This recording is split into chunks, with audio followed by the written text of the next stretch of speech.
If you want to know just how stupid and evil and insane the people who control the communications superhighways really are, just look at their hate speech policies. Or, more importantly, look at how they apply their hate speech policies, because this is going to give you a glimpse into their twisted minds and their twisted souls.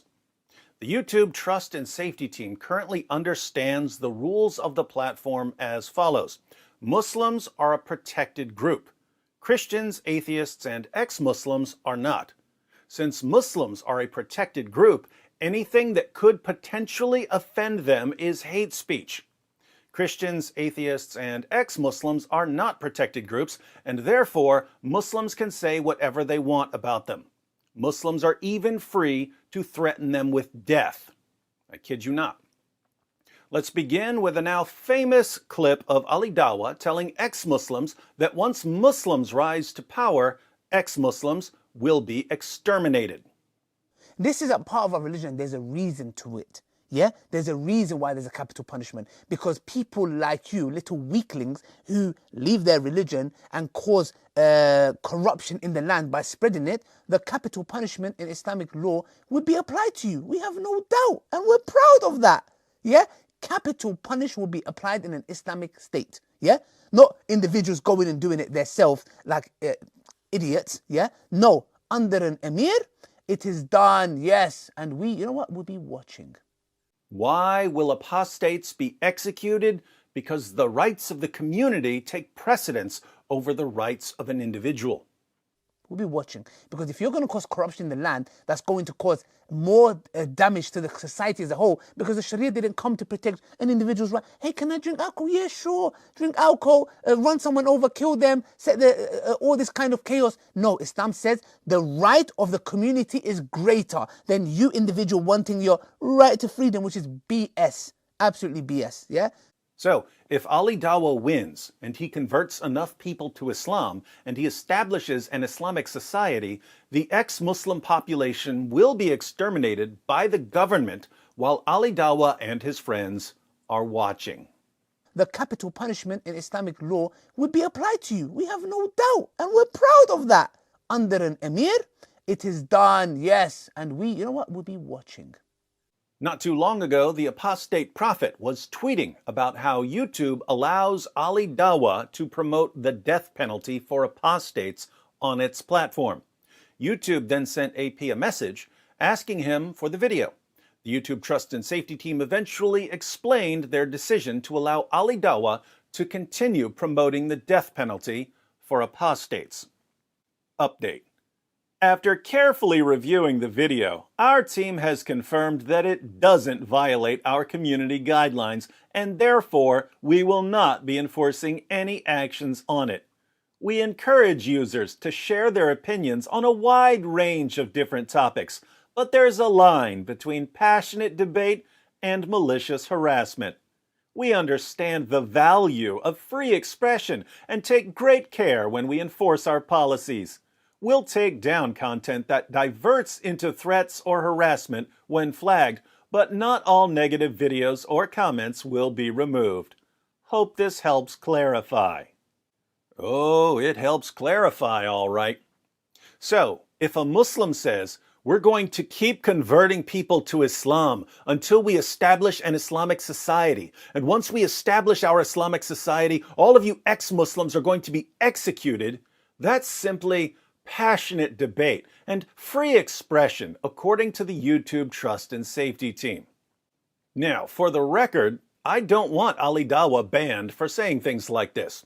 I think it's great that he's admitting that Muhammad ordered his followers to execute anyone who leaves Islam.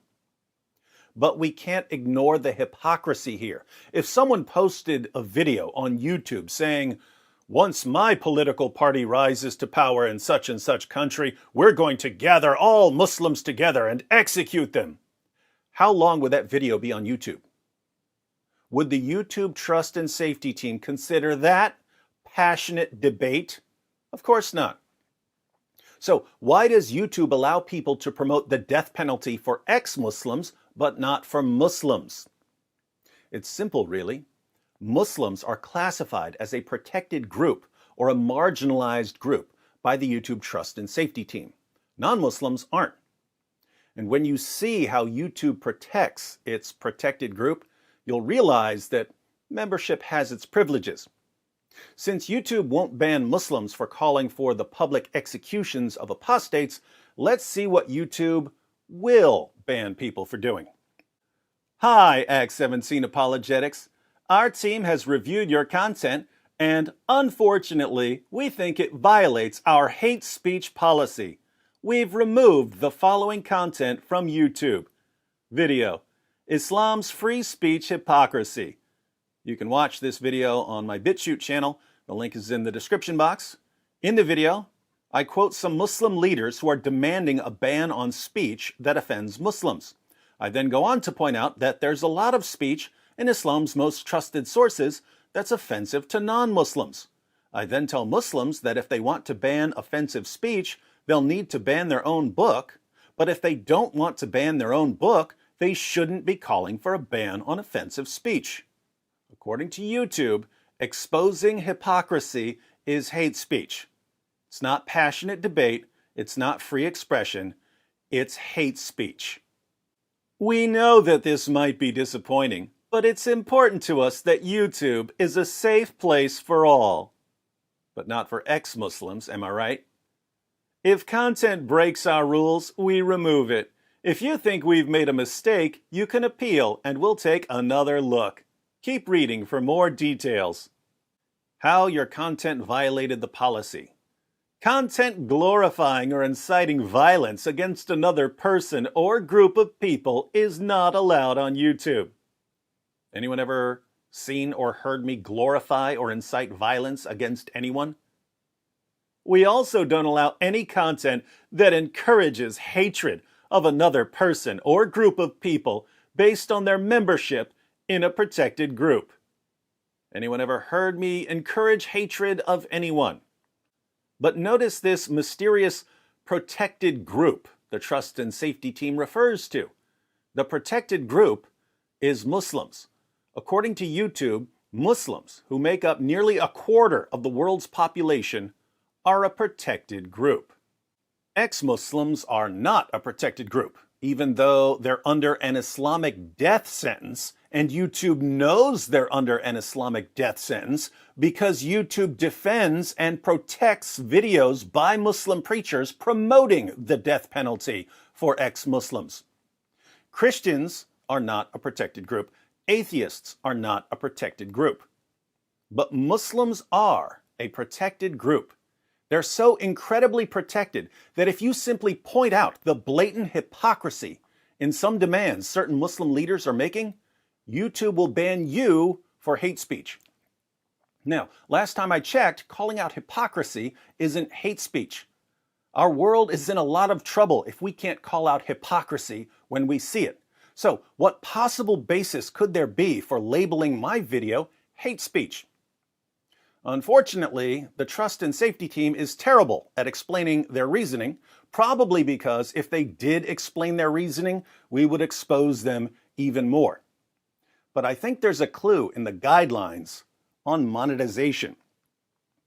When you try to monetize a video, you have to check a box declaring that your video does not contain hateful content. But look at how hateful content is defined by the YouTube Trust and Safety Team. It's defined as content likely to offend a marginalized individual or group. So, your speech is hateful, not based on your intentions or even based on the content of your speech. Your speech is hateful based on the reaction of one of YouTube's protected or marginalized groups. If someone from the protected group is likely to be offended by your speech, then your speech is hate speech, regardless of whether you've ever hated anyone in your entire life. I think we can see why YouTube labels so many of my videos hate speech. If a Muslim says, offensive speech should be banned, and I reply, but there's offensive speech in the Quran, does that have anything to do with me hating the Muslim? Of course not. Is it something that could offend the Muslim? Yes, it is. Well then, it's hate speech, according to the geniuses who control what can and cannot be said on one of the world's biggest platforms. Here's another. Hi, Act 17 Apologetics. Our team has reviewed your content, and unfortunately, we think it violates our hate speech policy. We've removed the following content from YouTube. Video, The Religion of Peace Polka, featuring keyboard jihadis. In that video, all I did was post my responses to some comments from keyboard jihadis who were threatening to kill me or promoting violence against Christians. My responses were totally peaceful. I didn't even speak. The video was just screenshots of threats and my responses. As an example, Soldier of Allah says, "The only good Christian is a dead Christian." I reply, "No such thing as a dead Christian. Jesus said, 'I am the resurrection and the life. He who believes in me will live, even if he dies, and everyone who lives and believes in me will never die.'" If anyone is guilty of hate speech here, is it me? Well, that depends on what you mean by hate speech. If hate speech is speech that calls for violence against a person based on membership in some group, then Soldier of Allah is guilty of hate speech against Christians. But if you define hate speech as speech that might offend a member of a marginalized group, and every Muslim in the world is a member of a marginalized group, well then, Soldier of Allah is the victim, and I'm the offender who offended him. And this never stops. In my video, Top 10 Quran Verses for Understanding ISIS, all I did was list the Quran verses that ISIS used to justify the things they were doing. According to YouTube, my video was hate speech, even though the only group I talked about in the video was ISIS. Apparently, even ISIS jihadis qualify as a protected group. In my video, Prophet Muhammad Solves Coronavirus, I made fun of some of Muhammad's stupid claims. Making fun of someone's stupid claims wouldn't normally constitute hate speech, but what is YouTube's definition of hate speech? Something likely to offend a member of a protected or marginalized group. Could a Muslim be offended because I made fun of Muhammad? Absolutely. Hence, my video was banned as hate speech. My video, Did Muhammad Exist? Robert Spencer and David Wood versus Anjem Choudhury and Omar Bakri, was a debate between two Christians and two Muslims. But some of our points about Muhammad must have been offensive to Muslims because the video was banned as hate speech. My video, Tommy Robinson Found Guilty, Robert Spencer and David Wood Live, was just me and Robert Spencer discussing the British government sending Tommy Robinson to prison for reporting on Muslim grooming gangs. Is that hate speech? Not in any sane world. Could a discussion of Muslim grooming gangs offend certain Muslims? Yep, so it's hate speech. I can't even condemn honor killings on YouTube. My video, Honor Killings in Islam, is an interview with the friend of a girl who was killed in an honor killing. Is it hate speech to condemn honor killings? No. Could it offend certain Muslims? Yes. Well then, it's hate speech. Ladies and gentlemen, some of the sickest people on the planet are working for the trust and safety teams of the world's biggest social media platforms. And they get paid to control what you say in order to ultimately control what everyone thinks. Someone like me can't survive forever on one of these platforms. That's why I left Facebook. That's why I left Twitter. I don't think I'll leave YouTube until they kick me off. But let's face it, that's just a matter of time. Could be tomorrow, could be 6 months from now. I suspect they'll demonetize my channel first as some sort of warning, especially since I'm going to start poking at them more regularly. That won't work, so they'll just give me a bunch of hate speech strikes, one after another, and ban my channel. When that happens, you can, of course, complain to YouTube and help expose these lunatics, but apart from that, don't get too upset. There are people in the world who have much bigger things to worry about than getting banned from a stupid social media platform. I have bigger things to worry about than getting banned from YouTube. Sometimes I wish these cowards would just ban me and get it over with so I can get to work on whatever comes next. Now, the positive side of my recent video bans is that I have been paying a bit more attention to backup plans. My videos are now being posted on BitChute, Minds, and Library. The links to those channels are in the description box. I'm also having a website made. It'll be act17.com. I've had a couple of websites for a while, but they're blogs, and I haven't been using them much. I've got a company making my new site, and I'm having them add a page where you can enter your email address if you'd like to receive updates on whatever might happen. After that is set up, the same company is going to get me set up on Discord. So whatever happens, we'll keep moving forward. As always, everyone is free to download any of my videos and to re-upload them to your own channels for safekeeping. And once I'm banned from YouTube, feel free to download my videos from other platforms and put them on your YouTube channel. Never forget that the people who wield power on these platforms are a bunch of sniveling losers and wannabe tyrants who don't have enough life experience to know how pathetic they are. We're smarter than them, we're better than them, and we're more relentless than them.